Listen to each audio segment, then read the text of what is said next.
Dan Khamis malam Jumaat, Selasa malam Rabu dia mengajar kitab. Khamis malam Jumaat dia zikir Tarekat Ahmadiyah. Saya ikutlah. Jadi saya start motor pergi daripada Nilai ke rumah ke tempat dia tu dalam 40 minit saja. Jadi saya pernah mendengar Datuk Syekh Murtada dia cerita, saya hadir. Dia kata, Syekh Murtada cerita nak kait dengan Sayyidina ni. Dia kata pernah satu ketika seorang pakcik tu duduk depan saya. Pakcik ni dia kata, pakcik ni azan. Pakcik ni azan, asyhadu anna sayyidana Rasulullah, sayyidana Muhammadar Rasulullah, dia tambah sayyidina dalam azan. Jadi dalam mazhab kita Syafi'i tidak mengapa boleh menambah sayyidina dalam azan, boleh. Kalaulah dalam sembahyang boleh tambah sayyidina, kita selawatkan dalam tahiyat akhir, Allahumma salli ala sayyidina Muhammad wa ala ali sayyidina Muhammad kama sallaita ala sayyidina Ibrahim wa ala ali sayyidina Ibrahim. Kalau dalam sembahyang boleh tambah sayyidina, di luar sembahyang tak lagi dalam azan. Cuma jarang orang kita buat.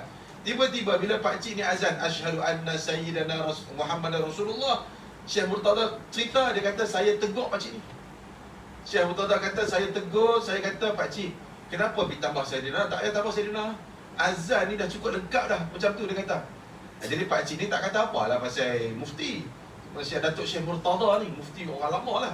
Jadi malam tu Syekh Murtada cerita, malam lepas dia tegur pakcik tu, malam tu dia ziarah kubur ayah dia.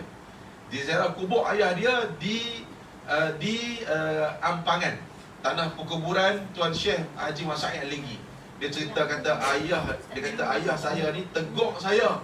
Pasal apa kamu pergi tegur pakcik tu? Pakcik tu dia cinta kepada Rasulullah. Biarlah kat dia. Itu keramat para wali. Kan dia bercakap dengan orang yang telah meninggal dunia. Ayah dia tegur dia.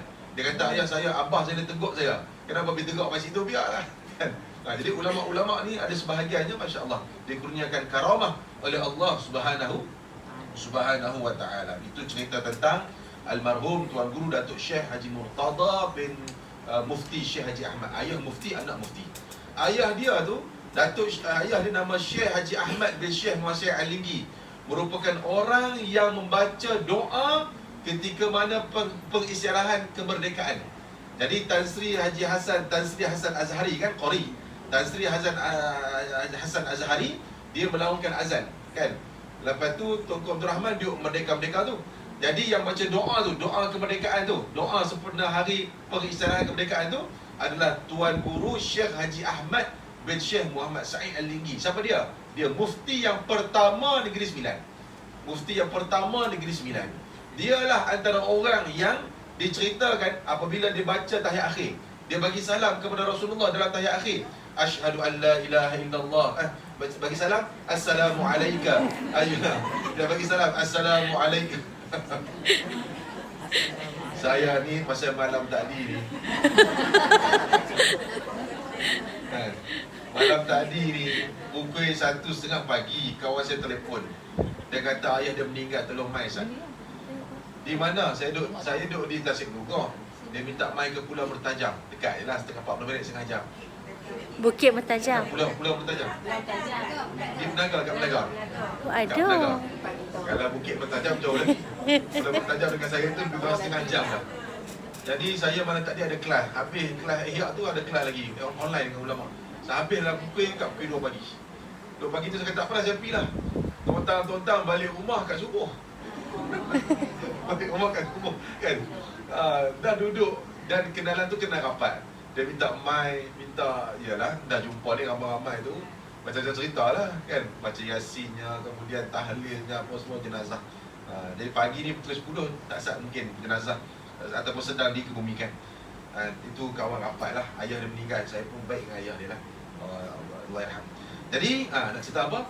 Maka maknanya disunatkan untuk kita baca sayyidina kepada Nabi kita ke atas Nabi kita sallallahu alaihi wasallam. Artinya dalam hadis yang kita baca pada poin nombor 89 ini, Nabi kita baca doa ketika mana nak masuk masjid, bismillah Allahumma salli ala Muhammad.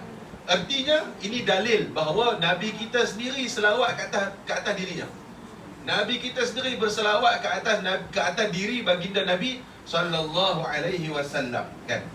Jadi selawat atas Nabi ni besar sekali lah kan. Ramai mana para alim ulama, para salihin yang mendapat futuhat, yang mendapat pembukaan daripada Allah Ta'ala, hasil daripada selawat ke atas Nabi SAW. Jadi anak-anak kita, cucu-cucu kita kalau payah nak mengaji, nak mengapai payah, suruh selawat banyak. Kalau dia malas nak selawat, kita kena bawa dia masuk dalam majlis selawat. Masuk dalam majlis selawat, contohnya yang diketuai oleh ustazah kita ke, kan? Suruh duduk di belakang tu, duduk dah sampai habis 2 jam kan. Mudah-mudahan hati dia tu berselawat walaupun dia tak berselawat. InsyaAllah terang hati dia tu. Dan antara yang dilakukan oleh ulama-ulama, saya masa ziarah ulama-ulama ni, saya tanya mereka, saya tanya ulama-ulama ni, saya tanya Tok Guru, macam mana ayah Tok Guru didik Tok Guru untuk jadi Tok Guru? Saya tanya. Sebab kita nak tahu, tentulah cara dia berbeza. Dia baca buku, sebelum baca dia baca apa? Tentulah.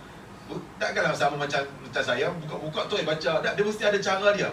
Jadi dia kata ayah dia ni didik dia sebelum nak belajar, nak mengapai, nak masuk kelas, nak pergi sekolah, dia kena baca awal hingga akhir Asmaul Husna. Baca berlagu-belagu lah. Ayah dia nak mengantak dia dulu naik gerek lah kan. Naik gerek, ayah dia nak mengantak dia pergi mengaji ke pondok ke sekolah ke, atas gerek tu kena baca. Nas'aluka ya man huwallahu alladhi, hingga akhir baca. Dia mendengar hati. Jadi anak-anak kita pun kita ajak, kita habaq. Cucu kita pun kita habaq, kata baca Asmaul Husna semasa dalam perjalanan daripada rumah nak pergi ke sekolah. Baca kan? Dia mendengarkan hati. Yang kedua, selawat banyak ke atas Nabi sallallahu alaihi wasallam. Al-Imam At-Taftazani, ulama besar dunia. Nama dia Al-Imam At-Taftazani. Dia ni ulama usul fiqh, ulama usuluddin, ulama tafsir, ulama mantik. Nama yang sangat besar. Al-Imam At-Taftazani nama dia. As-Sa'aduddin At-Taftazani. Taftazani itu nisbah kepada nama tempat. Dia ni mengapai pada masa dia kecil, dia mengapai tak masuk. Mengapai tak masuk, mengapai tak masuk. Sampai ke cikgu dia sendiri kata, kamu ni dah tak ada harapan. Cikgu dia kata, masa dia kecil, kamu ni dah tak ada harapan. Dan bila cikgu dia, guru dia sendiri kata macam tu kepada dia, kawan-kawan ni gelak kat dia. Imam At-Taftazani, masa umur dia mungkin belas-belas tahun ni, gelak kat dia. Dia pun kecil hati, teriak balik rumah, cerita dekat mak. Dia kata, mak pasal apa saya ni benar sangat. Kita nak mengapai tak masuk, Tok Guru ajak 10 kali tak masuk, kawan-kawan dia gelak kat saya. Mak dia kata macam ni lah, kamu selawat banyak kat atas Nabi. Mak dia pesan, selawat banyak-banyak, mak pun akan tolong. Mak baca selawat sebelum kamu nak tidur, mak baca. Kamu tengah makan, kamu makan, mak baca selawat. Tu mak ni dia peranan besar. Bila mak dia pun bersungguh, dia pun bersungguh, diceritakan bahawa bila Imam Taftazani ni masa umur dia belas-belas tahun tu banyak selawat. Akhirnya dia mimpi jumpa Rasulullah sallallahu alaihi wasallam. Nabi ludah dalam mulut dia. Lepas tu saya kata lah apa hak dia tengok ni melekat tu sampailah jadi ulama besar Al-Imam Sa'aduddin At-Taftazani rahimahullah ta'ala. Kita memang kita boleh kata dia tak apalah Nabi ludah. Dia Nabi ludah tu Nabi ludah pun dengan sebab dia selawat banyak. Dengan sebab dia selawat banyak ke atas Nabi SAW. Jadi siapa-siapa yang mimpi jumpa Rasulullah ni, man yarani fil manam fasayarawni fil yaqazah. Nabi kita bersabda, siapa-siapa yang dapat mimpi jumpa aku ni, dia akan pasti bertemu dengan aku di akhirat esok. Dia kita naknya. Kita ni belum lagi ada jaminan ni, kan? Belum lagi ada jaminan, mudah-mudahan dapatlah jumpa Rasulullah. Tapi kalau mimpi Rasulullah walaupun sekali, pasti dapat bertemu dengan Nabi SAW di telaga Nabi fil akhirah, di akhirat, kan? Mudah-mudahan kita dikurniakan. Jadi kita tiap-tiap kali kita nak tidur, selain daripada kita baca ayat kursinya, bacaan doanya, kita niat tu penting. Kita niat, ya Allah, bagilah aku, ya Allah, kurniakanlah aku, ya Allah, rezeki boleh mimpi Rasulullah. Tiap-tiap malam kita nak tidur ni, kita niat tu. Kita niat, ya Allah, walaupun benda yang terakhir kita tengok TikTok ke, tak kira lah, kan? Kita tengok resepi ke, tengok abaya ke, nak kirim kan, tak kira lah. Tapi kita niat, ya Allah, bagilah, ya Allah, kurniakan aku, ya Allah, dapat mimpi Rasulullah. Umumnya bangkit tak mimpi tak apa, malah esok pula, kan? Tiap-tiap kali kita nak tidur, mudah-mudahan kita dapat bermimpi bertemu dengan Rasulullah sallallahu alaihi wasallam.